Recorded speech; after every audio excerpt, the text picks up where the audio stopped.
বিষ্ণু বললেন এই সূরাটা এমন সূরা মানিআতুন মিন আযাবিল কবর। এই সূরা মুলক যারা তেলাওয়াত করবে তাদের কবরে কোনো আযাব হবে। আজকে থেকে সূরাতুল মুলকের তেলাওয়াত করা যাবে? পারা যাবে।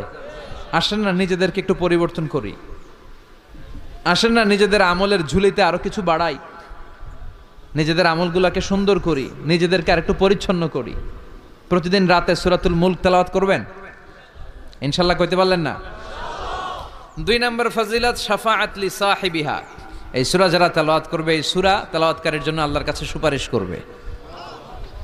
3 নম্বর ফজিলত খাসামাত আন সাহিবিহা।